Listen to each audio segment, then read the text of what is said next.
Bien, vamos a seguir entonces donde nos habíamos quedado. Estamos viendo el texto, ¿sí? Estoy compartiendo, voy a compartir pantalla. Bien. Y entonces nos habíamos quedado en el sexto sello. Bien. Estamos en el capítulo 6.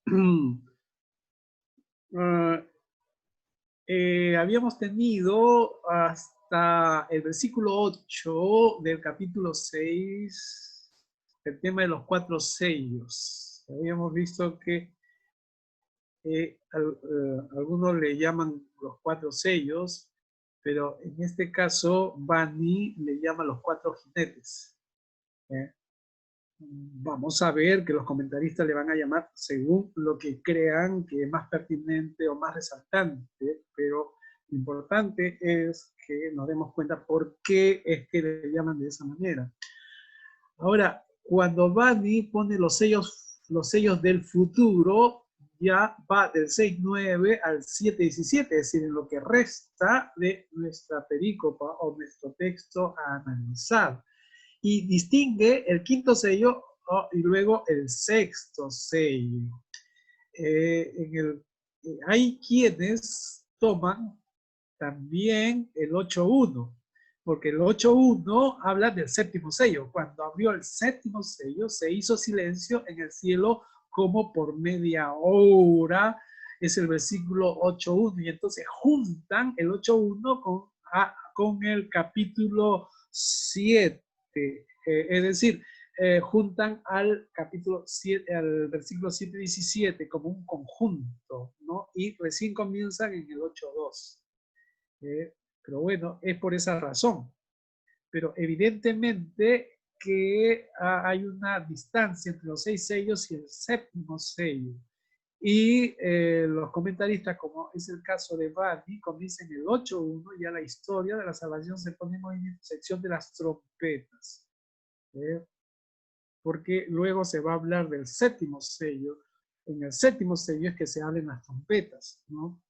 La disyuntiva de los comentaristas o los exegetas, los que analizan es, pongo 8.1 junto con la unidad anterior o con la unidad que viene juntamente con el 8.2, que estaría con el 8.2, del cual 8.1 sería el inicio. Bueno, no sé si se entiende la problemática. Pero bueno, miré, vamos entonces con los sellos del futuro, así le llamaban. El quinto sello. ¿Qué pasa con el quinto sello? Notablemente diferente a cómo se proponía en los 4 primeros sellos. Ya lo hemos visto. Ya hemos visto acá que se ve las almas de los que han muerto. Y también se espera, ¿no? Se va a poner vestiduras blancas, en fin, y se espera los que todavía van a morir. Luego viene el sexto sello, y es el más extenso en esta parte. Miré cuando abrió el sexto sello. Cuando abrió el sexto sello, vi debajo del altar, es decir, todos tienen un componente de ver. Miré cuando abrió el sexto sello. ¿Y qué pasa en el sexto sello? Y acá sí ya desconcierta, porque cambia. Un gran terremoto, el sol se pone negro como tela de luto. Miren las figuras que dice Juan.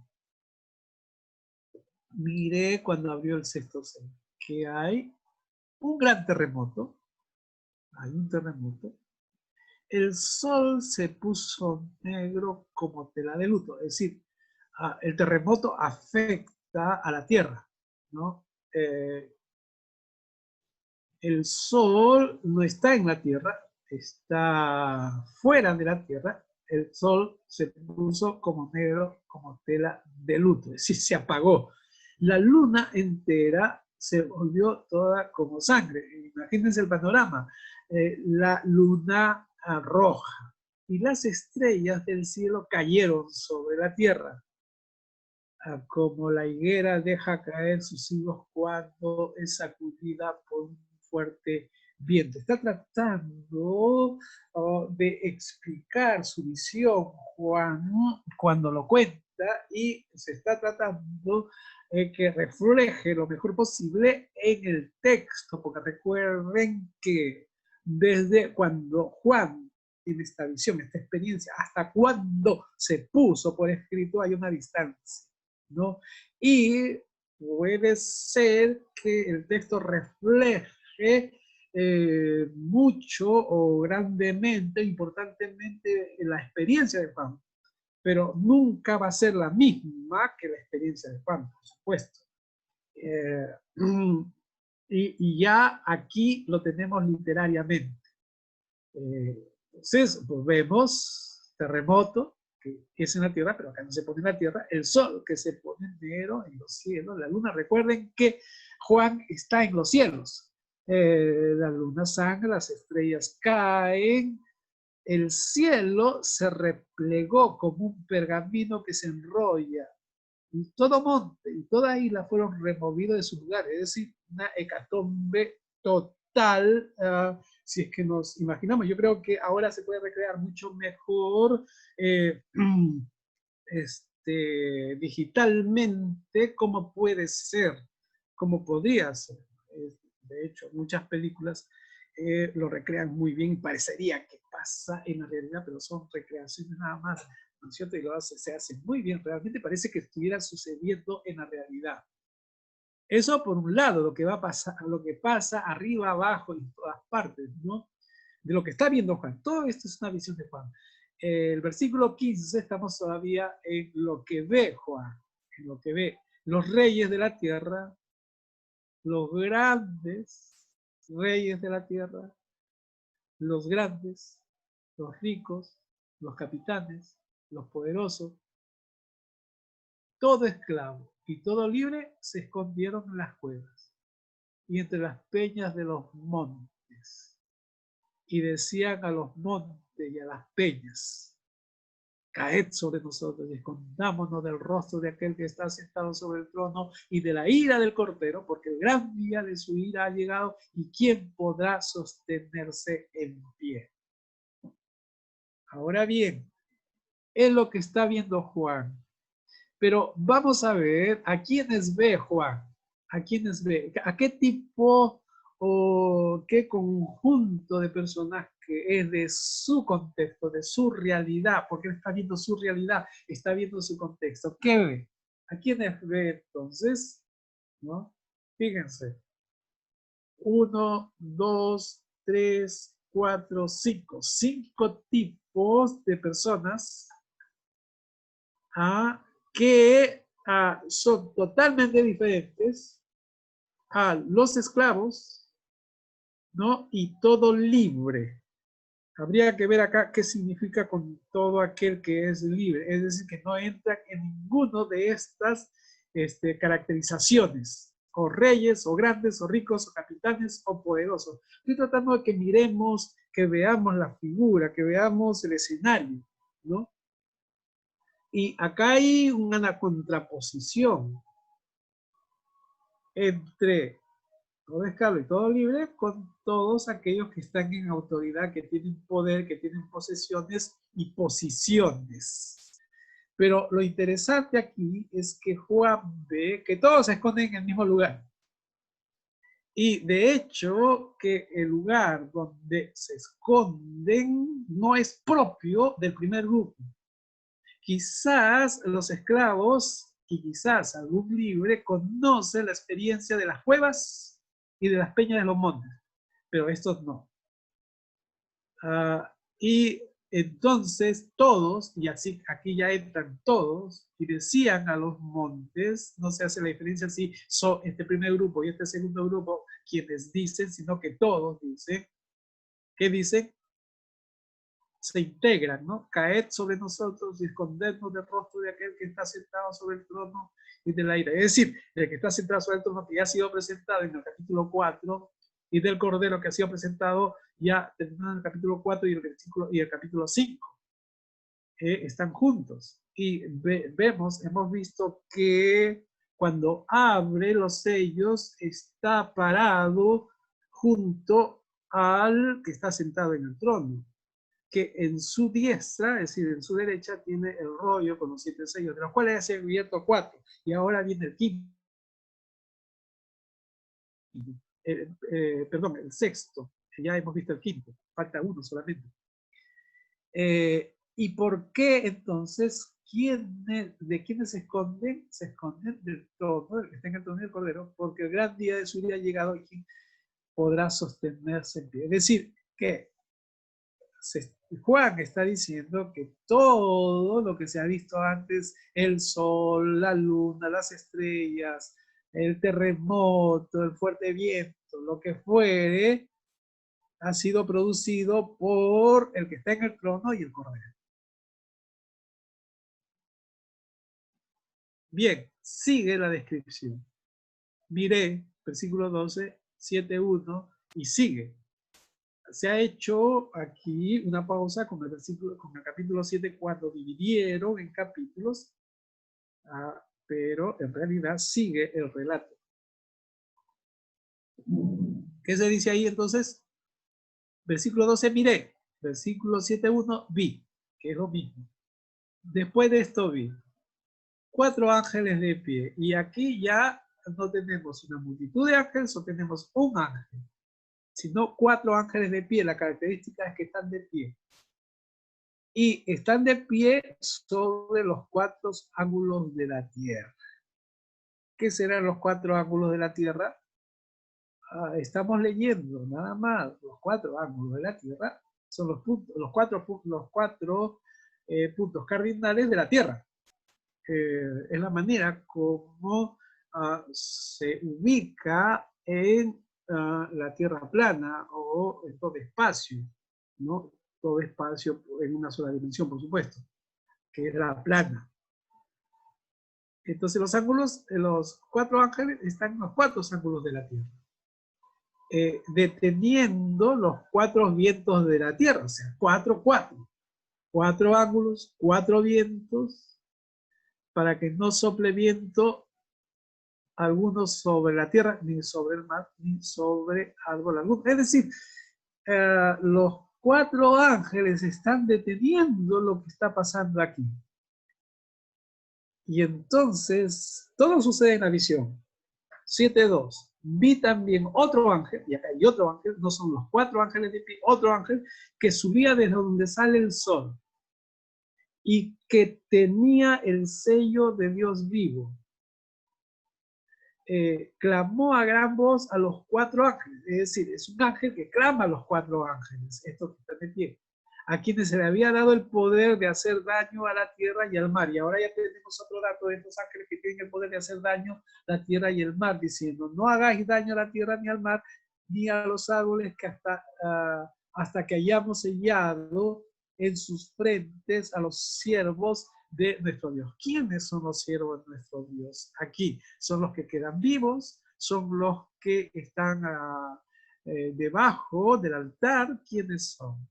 O son lo que no se piensa es que son los que están vivos, ¿no es cierto? Ahora, una pregunta para ir en consonancia, ¿no?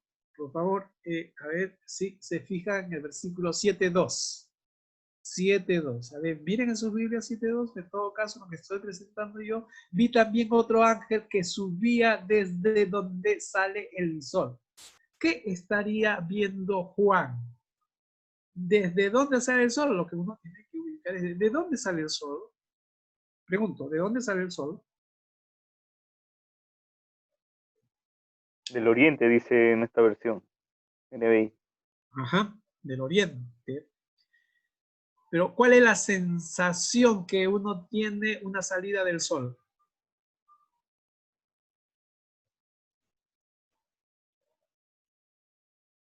¿Sí?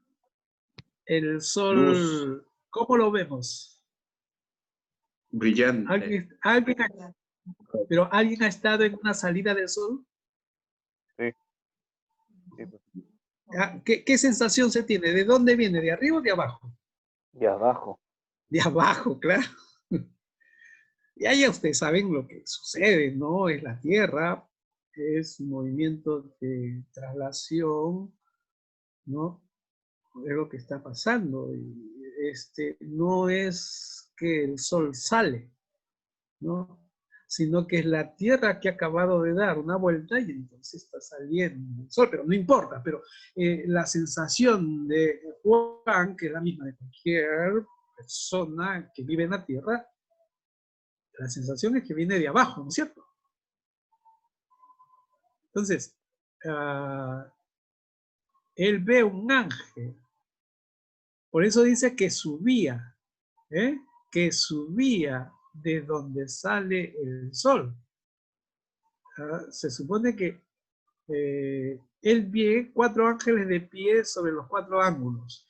No ve de dónde salen estos 4 ángeles, pero a este ángel, a este solo ángel, a otro ángel, sí ve que sale, ¿no? Y este es el ángel que sale, o sea, que supuestamente sube de la tierra, ¿no? Es el que le dice a los otros, a los 4 ángeles que tienen este poder. No hagáis daño a la tierra ni al mar, ni a los árboles, hasta que hayamos sellado en sus frentes a los siervos de nuestro Dios. Es interesante, aquí no haga daño a la tierra, ni al mar, ni a los árboles. O sea, que tienen que ver los árboles, ¿no? ¿Por qué vería Juan a los árboles? Y si Dios le muestra esta visión de los árboles, ¿qué significa? Estoy poniendo como pregunta nada más. Y continúa. Y oí entonces, ya no ve, oye, y oí el número de los sellados. Esto sí ya está interesante, ¿no? Ahora se habla acá, claro, de los sellados. ¿En qué momento se habla de los sellados? ¿Dónde aparecen los sellados? Y vi el número acá, ¿no? Hayamos sellado. En el versículo 3, 7:3. No hagáis daño a la tierra, ni al mar, ni a los árboles, hasta que hayamos sellado en sus frentes a los siervos de nuestro Dios. ¿Cuál es este sello? Este sello. ¿Cómo será este sello? Muchos se preguntan, pero ojo, esta es la visión que está viendo Juan para su momento. Para su momento. El mensaje es inmediato para las 7 iglesias. Por supuesto Pastor, que una se puede. pregunta. Sí, Carlos. Sí, se habla en más de una ocasión de sello, ¿no? De sellar en la frente. Sí. No sé si a eso se refiere, pero cuando se trata de buscar imágenes respecto a los ángeles sellando a los redimidos, se les ve sellándoles en su frente. No sé si esto tiene que ver con una situación de contexto, ¿no? Si la gente tal vez así se marcaba en los tiempos de la primera iglesia, ¿no? Para que se hable de esta manera. De hecho, que no tiene que ver con una marca que se estilaba en la iglesia, sino que más bien esto tiene que ver con la experiencia de Juan. Habría que ver y hurgar, buscar en los comentarios qué se dice de los sellos. A ver, miren, vamos a hacer un ejercicio. Busquemos el 7.3, ¿dónde tenemos datos sobre el 7.3? Ustedes tienen el comentario de Badi allí. Una Biblia de estudio siempre ayuda bastante. Un comentario también, por supuesto, ¿no? Lo que dice la Reina Valera del 95 de estudio, dice que el sello es aquí una marca puesta sobre aquellos que pertenecen a Dios y que son protegidos en la hora de prueba, ¿no? No se dice de la costumbre. A ver, yo busco por si tengo acá y en el,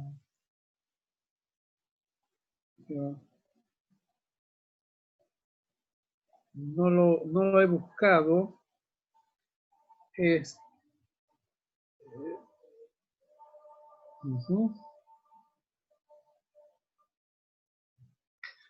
Leo aquí un comentario.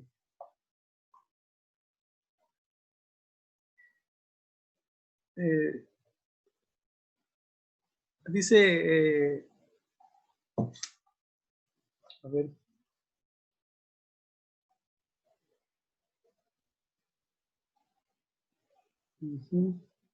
¿Quién podrá resistir en el...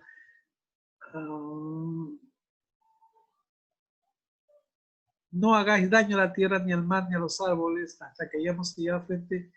Pero hay una reacción, ¿no? Una reacción de quienes pueden resistir.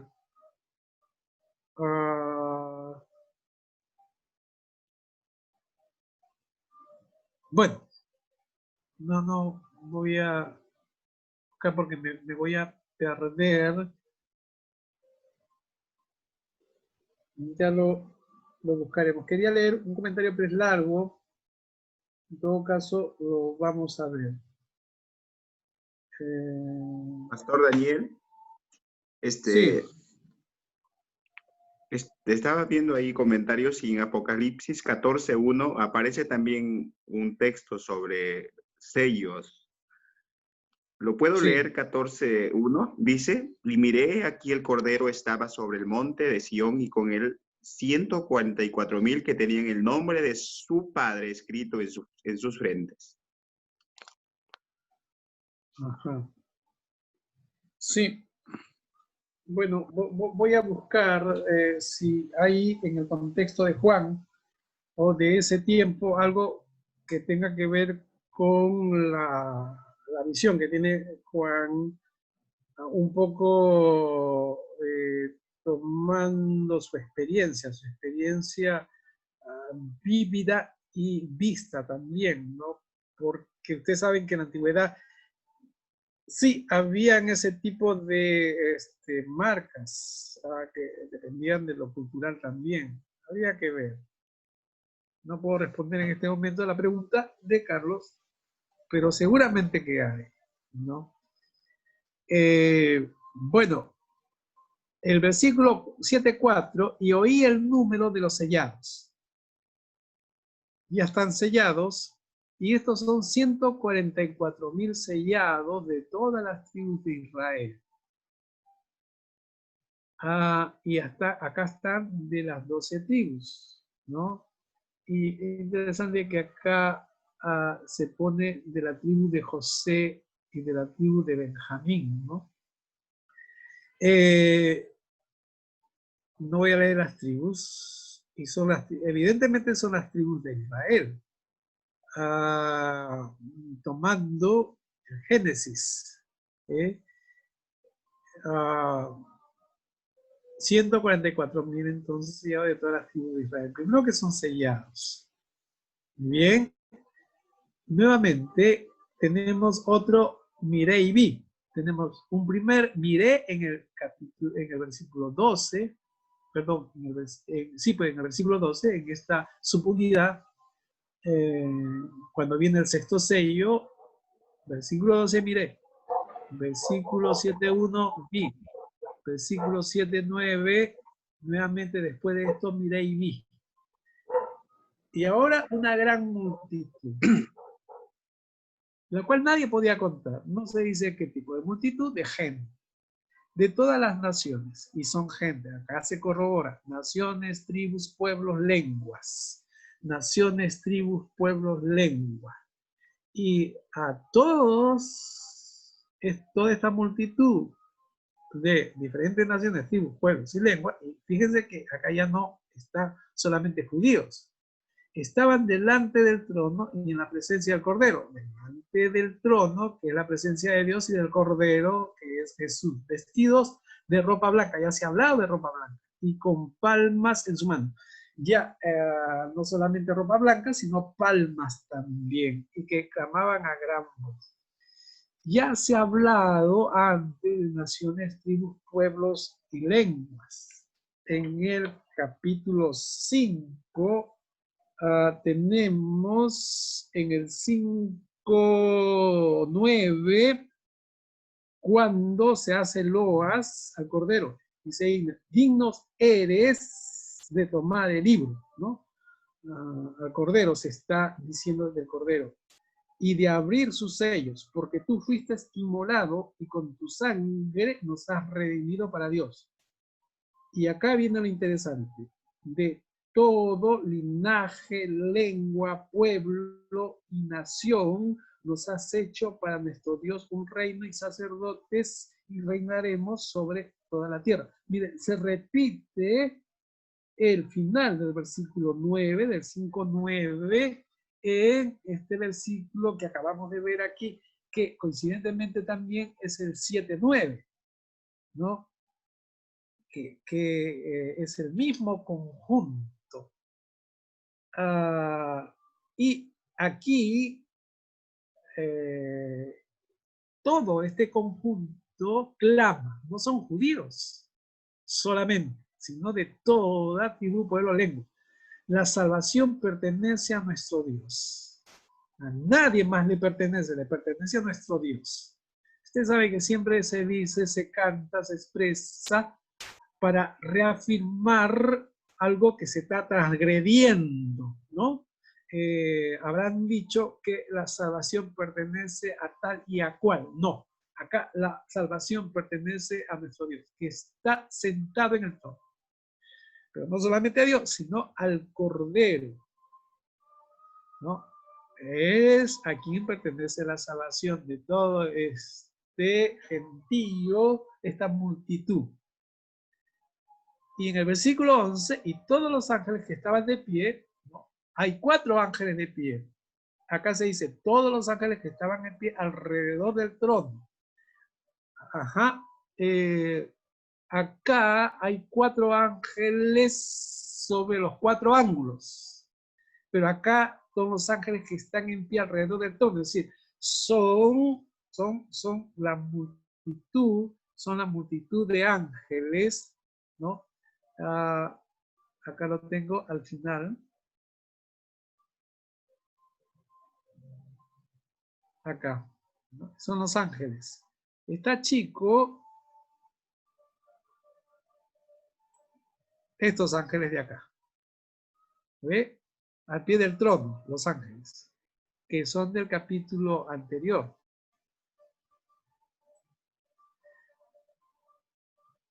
Y todos los ángeles que estaban en pie alrededor del trono y de los ancianos y de los 4 seres vivientes se postraron sobre su rostro delante del trono y adoraron a Dios. O sea, nuevamente se postran todos, ¿no? Los ángeles y los 4 seres vivientes. Todos se postran nuevamente. ¿Y qué dicen? Dicen, amén. Así sea. Así debe ser. Como se quiera traducir, amén. La bendición, la gloria, la sabiduría, la acción de gracias, la honra, el poder, la fortaleza sean a nuestro Dios. Por los siglos de los siglos. Amén.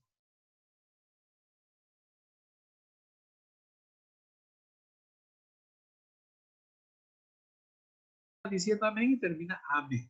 O sea, así sea, así sea. Que así sea, que así será esta afirmación, ¿no? De todos, de los ángeles, de los ancianos, de los seres vivientes. Todos se postran en sus rostros delante del trono, que es una manera de postrarse en el oriente, ¿no? El próximo oriente. Y afirman el poder y la fortaleza de Dios. Es decir, nuevamente en este capítulo se afirma, en esta parte, digo, se reafirma, se centra la fuerza y el poder de Dios que está con el Cordero. Pueden haber muertes, puede haber que el sol se vuelve negro, que la luna se vuelve roja, que las estrellas se caen, que hay terremotos, en fin, pero el poder, la fuerza, la honra, la sabiduría, la acción de gracias es de Dios. Y entonces Juan sigue viendo que después se ha puesto en el texto. Versículo 13. Entonces, uno de los ancianos, de los 24, por supuesto, uno de los ancianos habló, diciéndome, es decir, se dirigió a Juan. Estos que están vestidos de ropas blancas, ¿quiénes son y de dónde han venido? Uno de los ancianos los inquiere a Juan. Inquirir significa hacer una pregunta, demandar una respuesta, ¿no? Uno de los ancianos pregunta.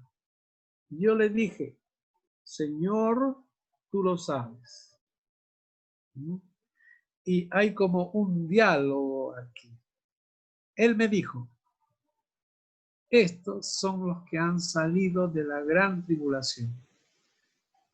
Si han salido de la gran tribulación, son aquellos que han dado testimonio de la palabra, que han dado testimonio de Jesucristo, y son aquellos que han sido muertos y están debajo del altar y todavía faltan morir.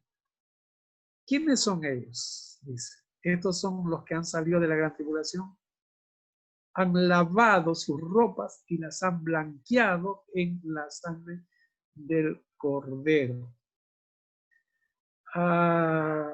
Hay paradojas también y hay figuras para dialogar. ¿Cómo es eso que han lavado sus ropas y las han blanqueado en la sangre del Cordero? ¿Cómo puede ser posible que lavan las ropas y las blanquean en la sangre que es de color rojo? ¿Qué está pasando acá? No entiendo. ¿Alguien puede explicar a qué se refiere?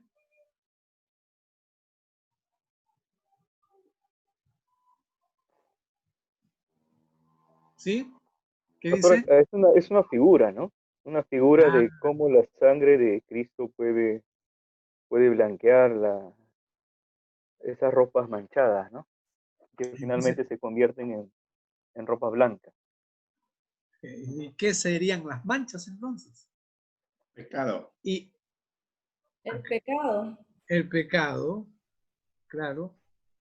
Pero acá no se especifican los pecados, ¿no es cierto? Pero lo que sí queda claro que hay una forma de proceder de los creyentes aquí. Estos creyentes no van con la forma de vivir de los romanos, de los diferentes estratos romanos, y que mueren por la causa, pero también hay quienes están perseguidos, se va a ver en otro momento, es decir, hay toda una razón. No necesariamente habría que ver que es una situación desesperante, como si fuera una guerra. No, hay diferentes circunstancias. Pero el pecado está en ese entender, digamos así, ¿no? Y se lava con la sangre de Jesús, con la sangre del Cordero, ¿no es cierto? Han lavado las ropas y las han blanqueado en la sangre del Cordero.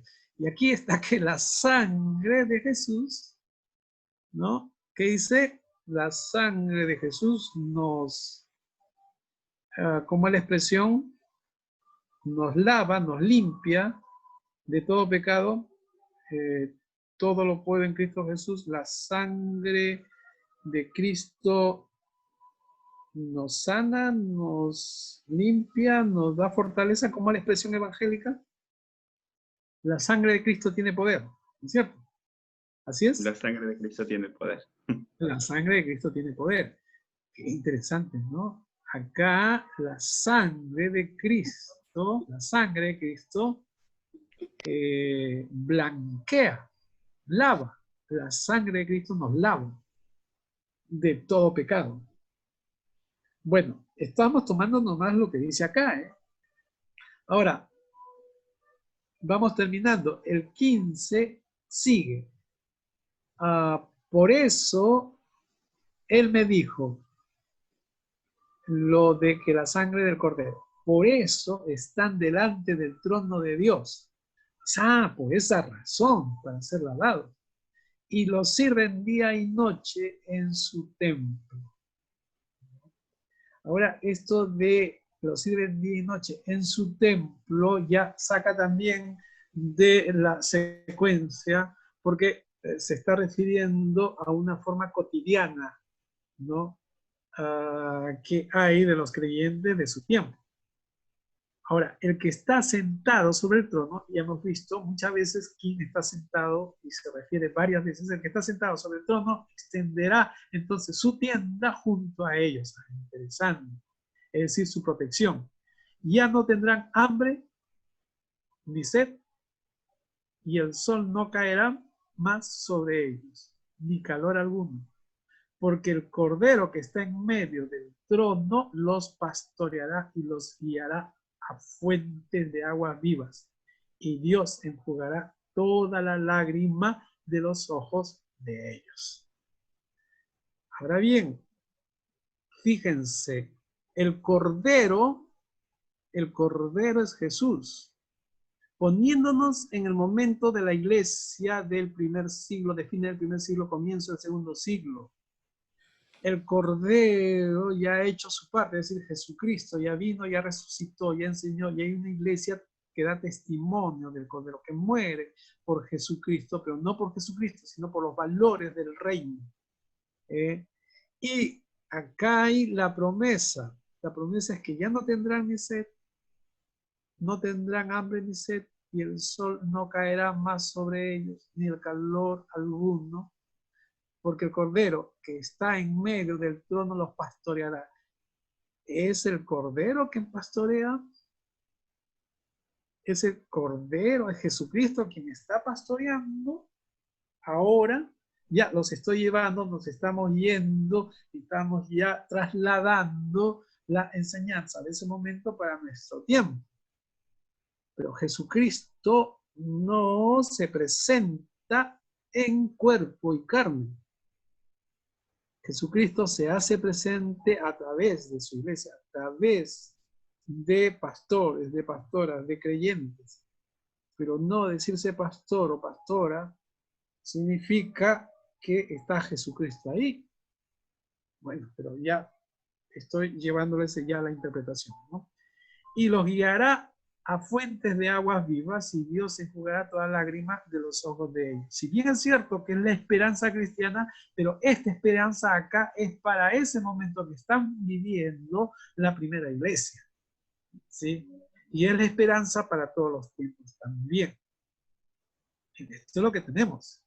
Esto es lo que tenemos. ¿Alguna pregunta? ¿Alguna inquietud? Pastor, ¿cuál sería la explicación para ese tiempo, no? ¿Cómo se explica estos términos de esperanza para esos tiempos? ¿Sería una cuestión posterior a la muerte o era algo más real, más físico? Es esto, mira. ¿Quién va a pastorear? Cristo. ¿Pero en qué momento, la pregunta? Oh, Cristo pastorea, pero ¿a través de quiénes? De los pastores. De los pastores. ¿Quién guía Ya. a fuentes de aguas vivas? Cristo, pero ¿a través de quién? De sus pastores. De los ministerios, ¿no? Vuelvo a repetir. Esta es una promesa. Es una expresión escatológica. Pero el eshatón es la esperanza. Esa esperanza es para el momento, es inmediato, mediato y postmediato, digamos así, a largo alcance. La escatología no se agota, mejor dicho, no se dimensiona para los últimos tiempos. La escatología es la esperanza aquí y ahora. Claro. Pastor, pero en el contexto de toda la lectura que estamos teniendo, se habla de un momento, ¿no? Un momento en el que no habrá necesidad de sol, no habrá necesidad del hambre porque no habrá sed, y cosas como esas, ¿no? Que no suceden en el ámbito real. Eso pareciera de que fuera en un ámbito cierto, ¿no? Cierto es de que ahí están pasando tribulación la iglesia y de que su muerte será vengada y que su muerte traerá una esperanza posterior, pero esto hablando después de la muerte, ¿no? Sí, acá viene un tema muy importante e interesante. Eh, Notan que Juan ve en la visión, ve a todos que van a buscar las peñas. ¿Mm? A ver, ¿dónde está? 6:15. Bueno, sí. Los reyes, los grandes, los ricos, los capitanes, los poderosos, ¿no? Y todo esclavo y todo libre. ¿Eh? Pero ya se ha dicho por varias razones que hay quienes, por supuesto, los reyes de la tierra no es la iglesia, en ese contexto. Los grandes en ese contexto no es la iglesia, tampoco los ricos, tampoco los capitanes, tampoco los poderosos. No es que se va contra estas esferas, sino que en este momento estas esferas son las que atacan a la iglesia por los valores que tienen.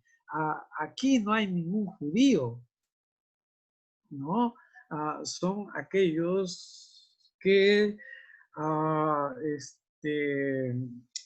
someten la tierra, someten los países, es el imperio romano, de hecho. Pero no es que se va contra el imperio, sino con lo que significa el imperio. Y en contraposición todas, claro, pero fíjense ustedes qué es lo que dice enseguida, que todos se esconden en las cuevas y en los montes. Y estas catástrofes, digamos así, este castigo de lo que sucede en la tierra con los terremotos es para todos. Pero acá viene lo más importante. Mientras que los creyentes, acá la iglesia sabe que es producido precisamente como castigo por cómo hay un comportamiento, digamos, una antiética y que se ha corrompido todo, ¿no? Estamos hablando aquí también de un castigo dado por Dios que es sobrenatural,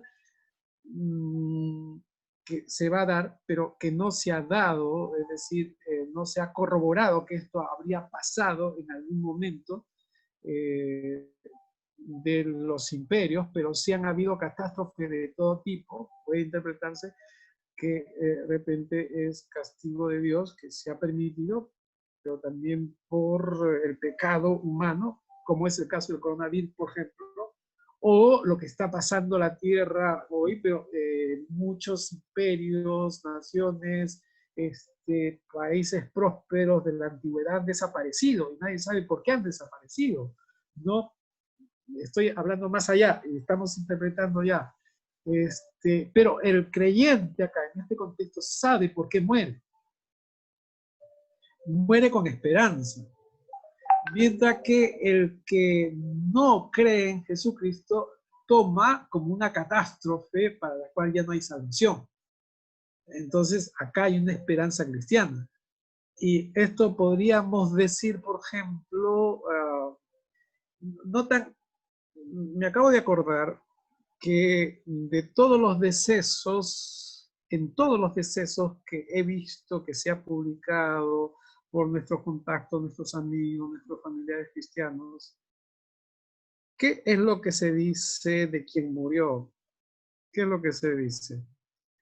¿Qué se dice?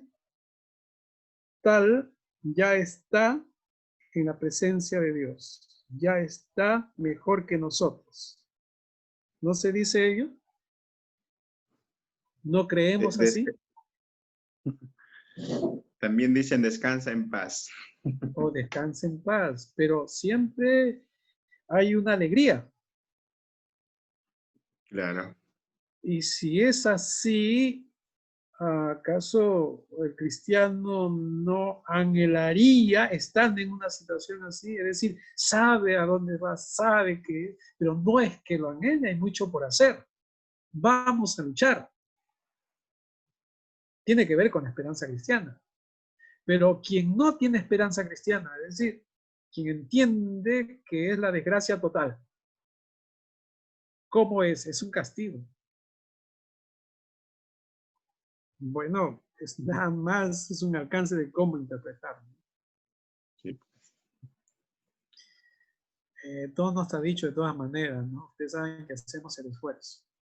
Pastor, pero aquí lo paradójico de Juan, hablando de la muerte como una esperanza, ¿no? Y ahí se encuentra lo paradojal, que para el creyente la muerte no es un momento de tristeza. Bueno, el hecho de manera humana y física, de pronto sí afecta de esa manera, pero más allá de eso es una esperanza, ¿no? Claro. Y así se puede entender, ¿no? Habría que escarbar un poco. Pastor. Sí, José.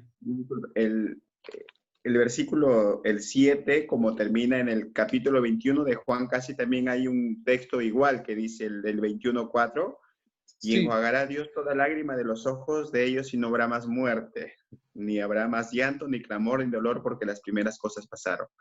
Casi igual que el 7. Ah, sí. Que el versículo 7, ¿de qué capítulo? 7:17. Ah, del 7:17, como termina aquí. Porque el cordero que está en medio del trono pastoreal lo guiará a fuente de agua y Dios enjugará toda la lágrima de los ojos de ellos. Claro. ¿Cómo vamos encontrando coherencia? Le vamos encontrando coherencia, pero hay que leer minuciosamente y en conjunto. Esa es la propuesta que tenemos. La propuesta que tenemos es que entendamos el libro de Apocalipsis, pero no por el comentario que se hace. El comentario que se hace, los comentarios nos ayudan para ver las figuras, por ejemplo, cómo estamos quedando en averiguar si en la época de Juan conocía alguna forma de sellado de frentes, que tiene que ver con su contexto. O si la iglesia estilaba. Yo creo que no, la iglesia no estilaba, ¿no? Pastor, lo que he encontrado es que a los esclavos se les ponía una especie de collar con una inscripción en latín, ¿no? Que decía, si corro, devuélveme y me encuentras, devuélveme a mi dueño. Claro. ¿No? Claro. Sí. Vamos a encontrar, ¿no? Vamos a ver cómo Juan ha recreado. Ahora bien,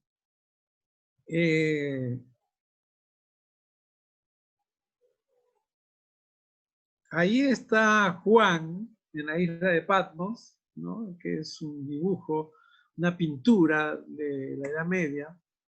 ¿Ah?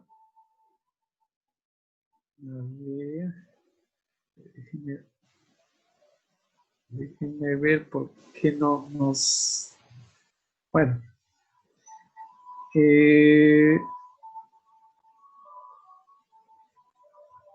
Tenemos la apertura de los 7 sellos por el Cordero, es lo que hemos visto, ¿no? La revelación. Y acá la revelación es progresiva del significado de la historia, los 7 sellos. Es lo que hemos visto cuando nos presenta Bani, ¿no? Entonces, cuando el Cordero desata el primero de los 7 sellos y escucha al primero de los 4 seres vivientes, es decir, como el trueno, como la voz de trueno, ven, ¿no? Algunos interpretan así como una voz de trueno, una voz fuerte. Y bueno, aquí está, las estrellitas. Y viene el caballo blanco. Miren la representación del caballo blanco. ¿Quién será el caballo blanco? ¿Quién será el jinete? ¿Quién es este jinete de este caballo blanco? Lo que sí se entiende es que es una fuerza positiva, que es positiva, porque el caballo blanco es positivo, en contraste con el rojo, que es de la guerra, o en contraste con el negro, que es de la injusticia social, o del verde o amarillo, o bermejo, que es como se traduce que es muerte y Hades, ¿no? Y ahí están, miren la representación que se hacen, que también ya lo ha mostrado Carlos, a buscar jinetes. Las pinturas han recreado mucho cómo sería, ¿no? Tenemos siempre los cuatro. Esta en la cripta, en una críptica, en una catedral, se han representado los cuatro jinetes del Apocalipsis. Y se ha tratado de interpretar quién es el jinete. El jinete, ¿quién sería? Lo han vinculado a Jesús, al Salvador. Sí, pero es una interpretación nada más. No es seguro que se esté refiriendo a Jesús, a Cristo. Porque como es positivo y está en contraste con muerte, ¿no? Con la injusticia social, económica, ¿no? Y la enfermedad. Y entonces el jinete, pero lo que sí significa el jinete, el caballo y el jinete blanco es victoria. Luego tenemos el rojo, el caballo rojo. Ahora, en el caballo rojo, el jinete se le da poder. Y es interesante para quitar paz en la tierra, hacer que se maten unos a otros, y una espada muy grande, como si tiene mucho poder. Este es el poder militar, de hecho, ¿no? Y es lo que está viendo Juan. En su tiempo, Juan ve y conoce muy bien esta realidad. Y para muchos esto es la guerra. Por supuesto, la guerra es un mal de siempre, ¿no? Pero el tiempo de Juan mucho, no es que mucho más, sino que es una realidad más continua. Puras guerras, siempre. El tercer jinete, cuando vio el tercer sello, dice que hoy al tercer viviente, ¿no? ¿Y qué se ve acá? Un caballo negro. Miren la representación que se hace ahí, ¿no? Que se hace, ahí, quiero ver acá.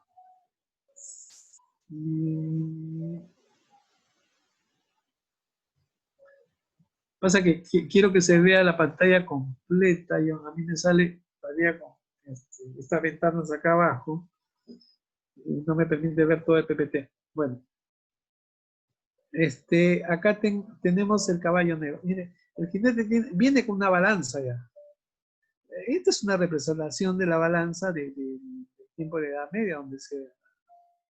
Y acá se está...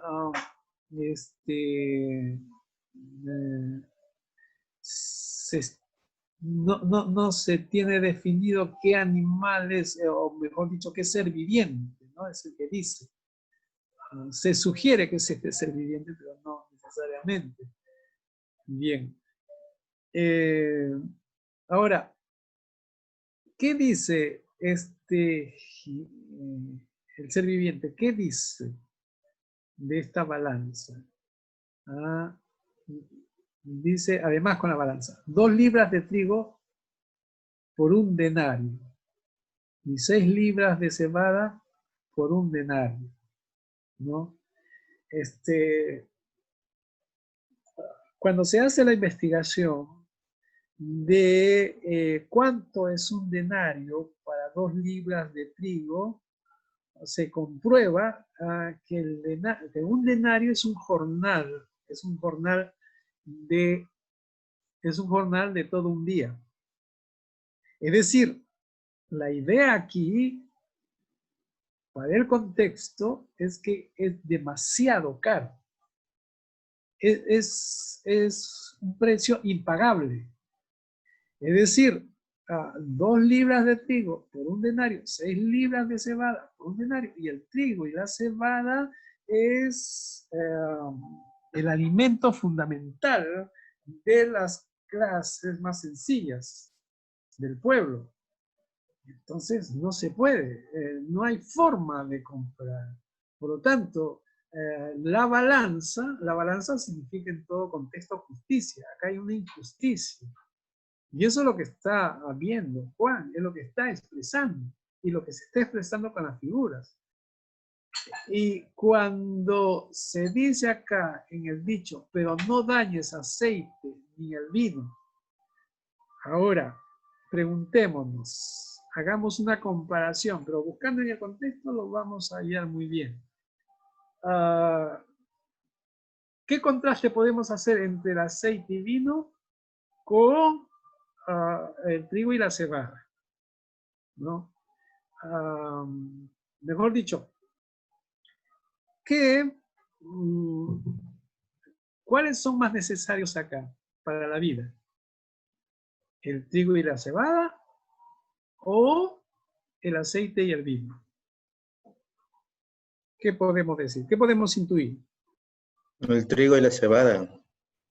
Claro. ¿Y el aceite y el vino por qué no son necesarios? ¿O no son bienes primarios o necesarios primarios? Mayormente pienso que el trigo y la cebada se utiliza más para un tema de alimentación, pero el aceite y el vino, no, ¿no? O sea, no quiere decir que no sea importante. Y en este caso, ¿quiénes tienen acceso al aceite y al vino? Si no me equivoco, es acá en nuestro contexto, las licorerías, bares, me imagino. No, digo, poniéndonos en el contexto del primer siglo. Primer siglo. Sí, ¿quiénes consumen aceite y vino? Los capitanes, los poderosos. Claro, claro, el pobre no tiene acceso ni al aceite ni al vino. Pero no estamos forzando el texto, sino que el texto nos está hablando. Y esto es muy claro. Y miren el dicho. El dicho es 2 libras de trigo por 1 denario y 6 libras de cebada por 1 denario, pero no dañes al aceite ni al vino. Allí muestra, profesor, como si estuviera un momento de compra. Podría mencionarlo de esa manera, ¿no? Como si hubiera una situación de compra o pidiéndole a alguien el que dice, no, hay una voz de medio de los 4 sobrevivientes, ¿no? No menciona quién es, pero de que está mencionando una compra o pidiendo algo. Esta es una crítica sutil.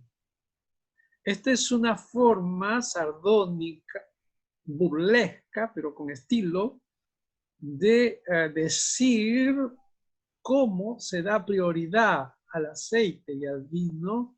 No toquen el aceite y el vino, es decir, siempre tiene que haber provisión de aceite y vino, hay que traer aceite y vino, no importa el trigo y la cebada.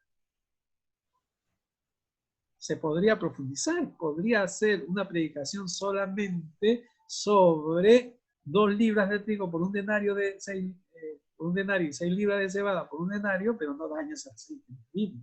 Sería un sermón interesante, ¿eh? Pastor, pero aquí se refleja una realidad también, ¿no? Propio de la iglesia.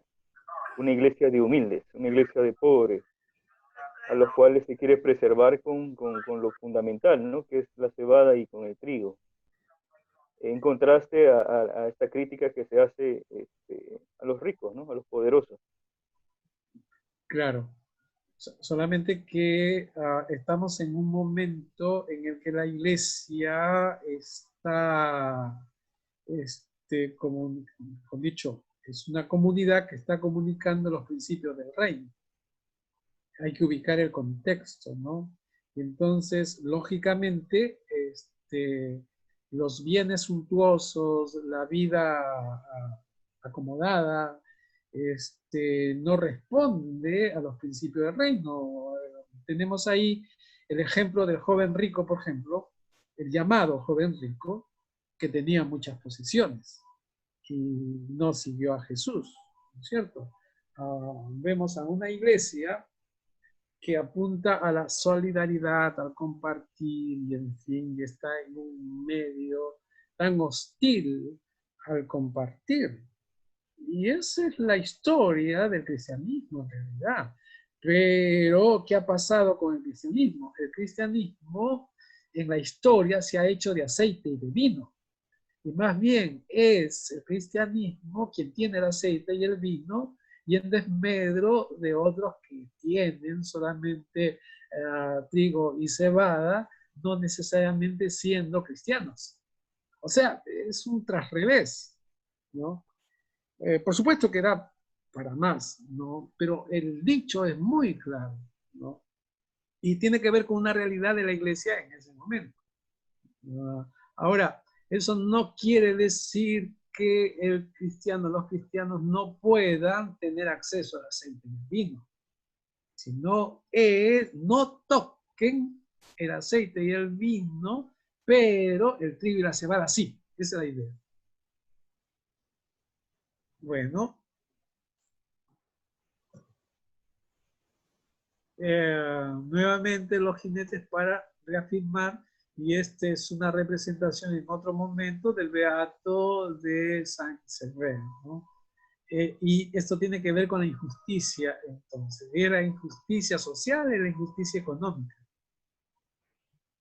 Y luego tenemos el jinete negro, ¿no? Y le fue dado, dice, potestad sobre la cuarta parte de la tierra para matar con espada, con hambre, con mortandad y con la tierra. Y acá está el jinete amarillo. Muerte e infierno, muerte y Hades.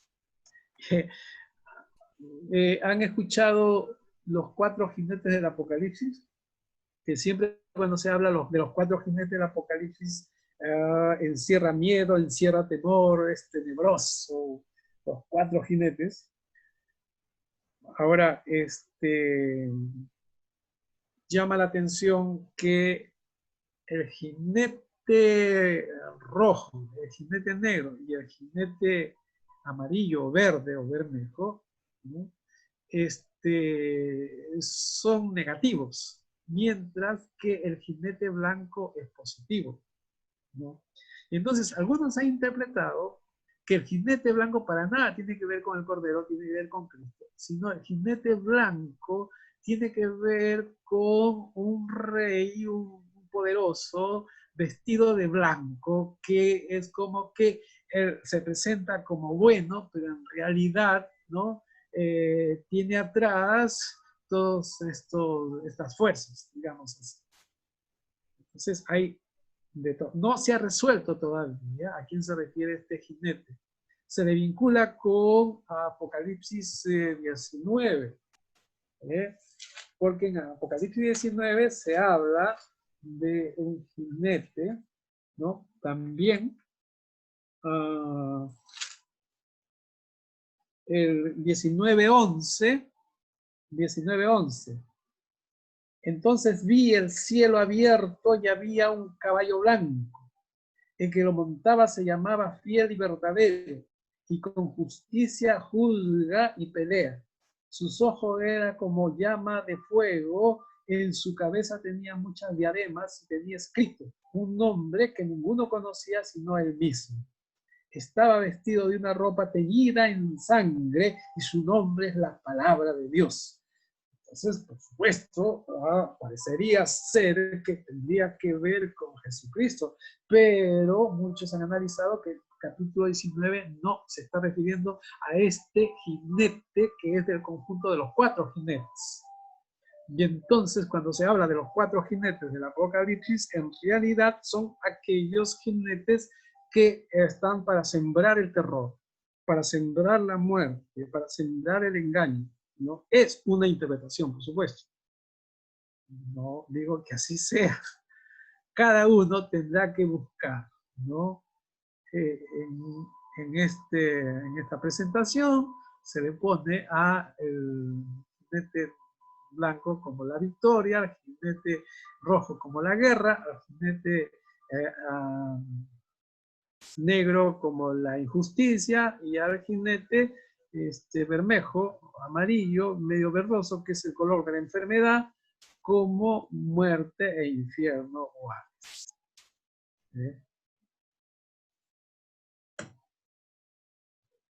Esta es otra forma de representar a los jinetes. Miren ustedes, a través de los siglos se le ha dibujado en muchas formas, pero siempre representados por las características, por los datos que da el texto. Otra forma de representar. Nuevamente, ahí están los jinetes. Este es de Matías Gerum. Entonces, Apocalipsis 6, 1 al 8. Quiero ver cómo. Creo que acá con esto puedo. Bueno. Apocalipsis 6, 1 al 8, entonces son los 4 caballeros que representan las constantes de la historia. Esta es la conclusión interpretativa, compuesta por fuerzas positivas. Por eso es que acá ponemos en interrogación, ¿realmente la victoria de Cristo? ¿O es de ese rey, de alguien poderoso que se ha cubierto de blanco? ¿Cierto? Y las fuerzas negativas, la guerra, la injusticia y la muerte. Ahí tenemos los 4 jinetes del Apocalipsis. Ya no tendríamos que olvidarnos de esto, pero por supuesto hay que estudiar para ver cuál es nuestra posición, ¿no?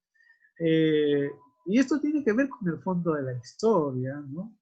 Que siempre se da la guerra, la injusticia, la muerte, ¿no?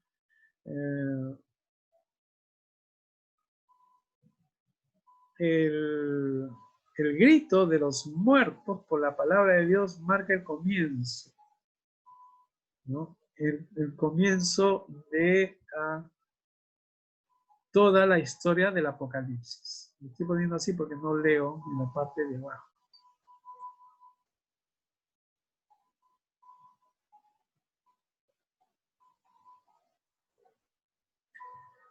Hemos visto que el quinto sello de los muertos, son los que están muertos debajo del altar, es por la palabra de Dios, pero también es por pedir justicia. Y piden, mejor dicho, piden justicia por su sangre derramada, ¿no? Cuando abrió el quinto sello, vi debajo del altar las almas de los que habían muerto por causa de la palabra y del testimonio. Clamaban a gran voz diciendo: ¿hasta cuándo, Señor Santo, verdadero, vas a tardar en juzgar y vengar nuestra sangre de los que habitan sobre la tierra, ¿no?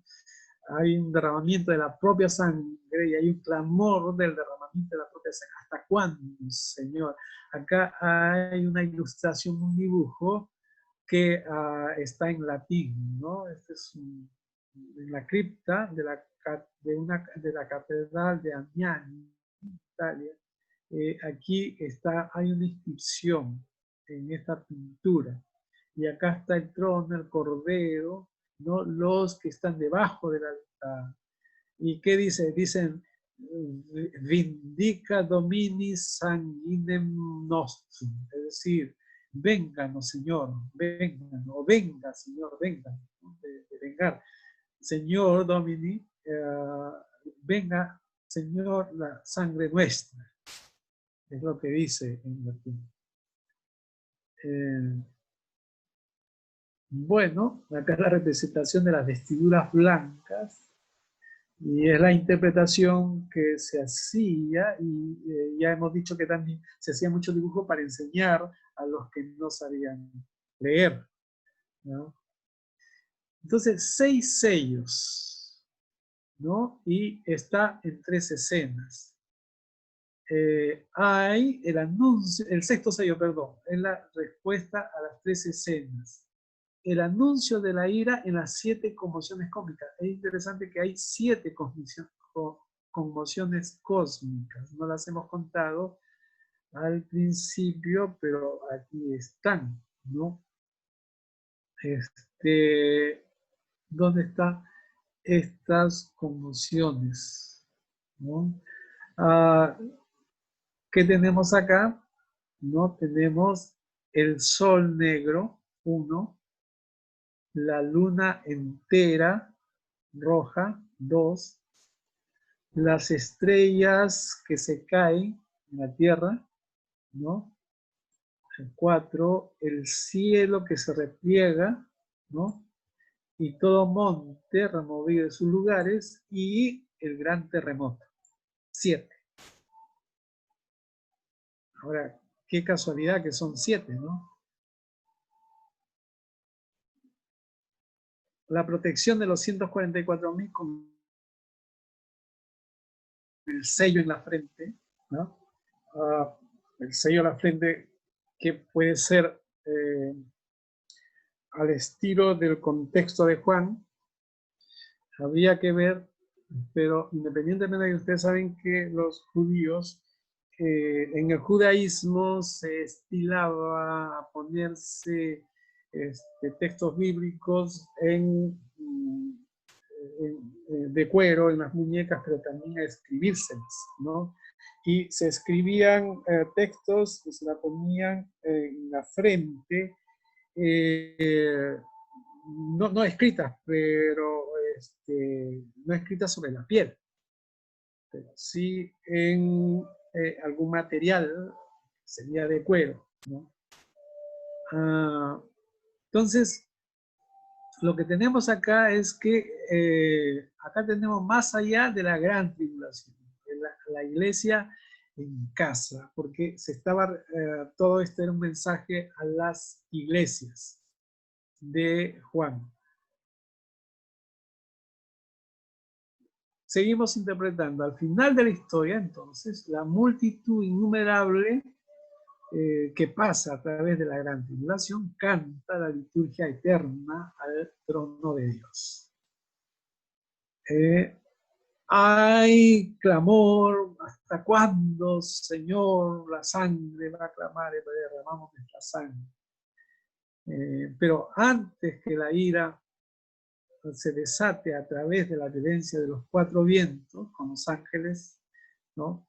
Los 144.000 dirigidos por la tribu de Judá, por las tribus de Judá, están protegidas con el sello del Dios mío, es lo que dice el texto. Aquí hay una respuesta al grito de los muertos, no solo la entrega de la túnica blanca, sino también el anuncio de la ira de Dios y el Cordero dada por 7 agitaciones cósmicas. Y nuevamente las 7 agitaciones cósmicas.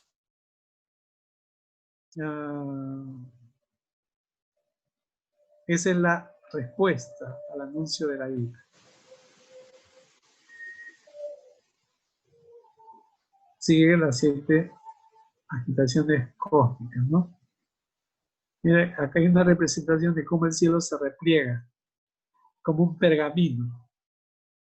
Acá el sol, la luna, es decir, interesante las representaciones.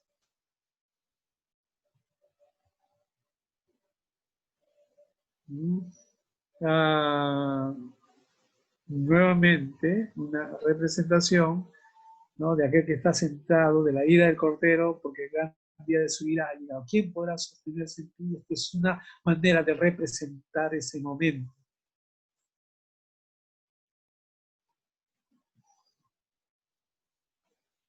Y seguimos con estas representaciones.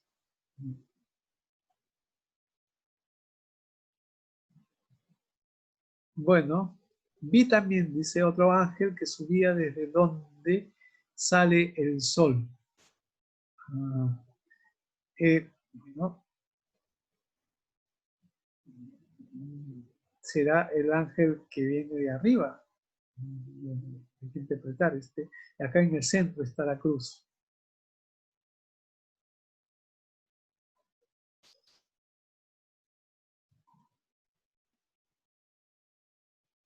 Nuevamente, la multitud que están redimidos alrededor del trono de Dios y del Cordero. Solamente quería mostrar cómo lo han representado en la antigüedad. Y también la esperanza. Entonces, al abrir los sellos del rollo, el Cordero hace la obra de revelación, de modo que la revelación del Cordero en Apocalipsis 6.1 al 8.1, ya hemos dicho por qué estamos considerando 8.1, ilustra narrativamente el título de Apocalipsis 1.2, ¿no? Y lo habíamos leído ya, la revelación de Jesucristo que Dios le dio para manifestar a su siervo las cosas que deben suceder pronto, las declaró enviándola por medio de su ángel a su siervo Juan, el cual ha dado testimonio de la palabra de Dios, del testimonio de Jesucristo y de todas las cosas que han visto. Ahí está. Prácticamente lo que se dice en Apocalipsis 1.2 es lo que se ha expresado en 6.1 al 8.1. Por supuesto, desde ya el capítulo 4 y 5. Entonces tenemos en Apocalipsis 4 al 8, ahora en conjunto, aparece el trono, aparece el rollo y aparece el cordero. El cordero abre los sellos, ¿no? Y aquí aparece, perdón, la revelación, ¿no? Y es paralelo con Apocalipsis 1, ya lo hemos leído. ¿Por qué? ¿Qué tenemos en el capítulo 4 al 8.1? Más específicamente del 4.1 al 7.17. Hemos puesto acá el 8.1, porque en el 8.1 se habla del séptimo sello. Hay cristología. ¿Cuál es esta cristología? El Cordero Pascual como detector de la voluntad de Dios. En segundo lugar, se presenta a Dios como soberano. Existe la teología del Dios soberano, ¿no? Santo, santo, el que todo lo puede, el que hace y deshace. Es el rey en la vida y la historia, sosteniendo en su mano el rollo de sus voluntades y decretos. Y en tercer lugar, está la teología de la historia, que es impulsada por la injusticia y la muerte de la guerra, sino también por las fuerzas positivas, que es dirigida por el que se siente en el trono, que va hacia la dicha estética donde Dios secará cada lágrima, donde el Cordero guiará a la agua de la vida. Es decir, fíjense ustedes, hay 3 caballos.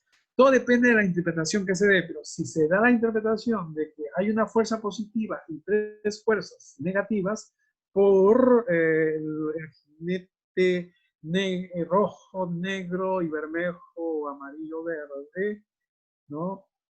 Es como se da la historia. En la historia más aparece la injusticia, más aparece la muerte, más aparece la guerra. Uno puede leer la historia universal y es tremendo realmente. Yo les sugiero, por favor, que lean la historia universal. Hay unos buenos tomos y en donde el centro, el protagonista importante es el cristianismo en la historia occidental, ¿no? Toda Europa, la historia de Europa, la historia de África del Norte, de África en realidad, y la parte del Asia occidental, ¿no? O sea, del Próximo Oriente antiguo. No está América, pero también si uno estudia la historia de América, es decir, qué ha pasado en los pueblos, que es guerras y guerras, y uno estudia también la historia del lejano oriente, son guerras y guerras y guerras, y son los mismos protagonistas, ¿no? Guerras, muerte, enfermedad e injusticias. Y hay también justicia, pero aparecen, desaparecen y son avasallados por estas fuerzas. Existe también la teología de la oración de los justos, son los que claman, ¿no? Que mueve la historia porque mueve a Dios a intervenir para hacer justicia por la sangre inocente derramada. Hay escatología, la dicha bajo la tienda de Dios. Dios extiende su tienda bajo la guía del Cordero hacia las aguas vivas, es la esperanza. Hay eclesiología.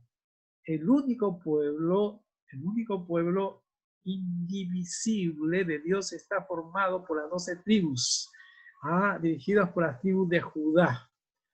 Hay Antiguo Testamento, Nuevo Testamento, es la gente que está pasando por la gran tribulación, es decir, la batalla de la historia a lo largo de la cual lavan sus túnicas en la sangre del Cordero Pascual.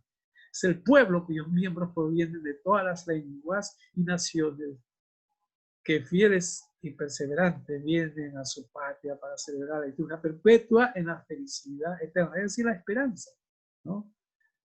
El último sello, el que va a venir después, en el 8.1 y en adelante, que es el próximo conjunto, el último sello, el séptimo, ya no contiene ninguna revelación, pero deja el cielo en un silencio y media hora de duración.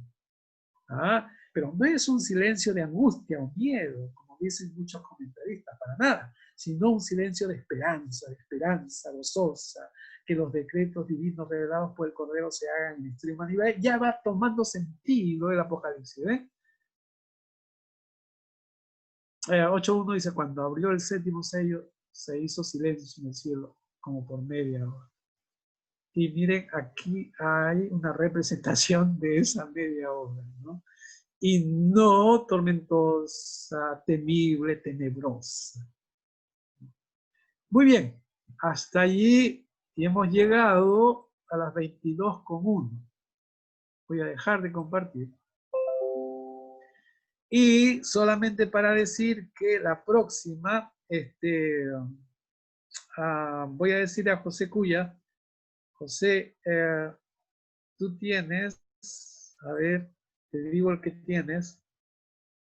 Tú tienes Apocalipsis 16, 17 al 22:5. Sí, toma nota, por favor, José Brici. ¿Ya lo tienes? ¿Lo anotaste? Repítame, por favor, pastor. Sí, Apocalipsis. tú tienes Apocalipsis, capítulo 16, versículo 17, al capítulo 22, versículo 5. 16, 17 al 22:5. ¿Ya lo notaste? Sí. Muy bien. La próxima le toca a Joel. Joel no pudo acompañarnos porque ha tenido una urgencia. Ya, pastor. Pero la próxima les digo, ustedes tienen la estructura de Bani, ¿no? La próxima toca, para que lean, 8.1 al 11.14. 8.1 al 11.14. Ustedes tienen la estructura de Bani, se los he enviado, y también tienen dos comentarios que les he enviado. El comentario de Bani y el comentario de Picasa.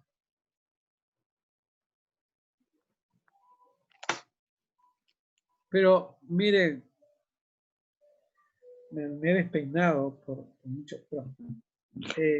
La única forma es leer el texto. Lean el texto. Lean el texto. Miren, tenemos estas escasas 3 horas, una vez a la semana, 3 por 8, 24 horas de clase en donde interactuamos. Aprovechemos este tiempo para que el Apocalipsis ya quede resuelto. Va a quedar resuelto. Ya no nos van a engañar. Y más bien vamos a ser exponentes del Apocalipsis. Y seguramente van a haber partes que nos van a apasionar. Bien. Muchas gracias por el tiempo. Nos vemos la próxima. Y los que ya hicieron, tanto Alejandrina como Carlos, trabajen sus textos. A ver qué interpretación le dan y a qué conclusiones llegan. Apliquen exégesis y hermenéutica. Sí, al final vamos a tener un producto. Quiero un producto para ustedes mismos, para todos, por supuesto, porque nos vamos a enriquecer de vuestra interpretación del Apocalipsis. Muy bien. Ahora sí nos despedimos. Muchas gracias. Activamos nuestras cámaras, entonces, para despedirnos y hacemos un chao, ¿no es cierto?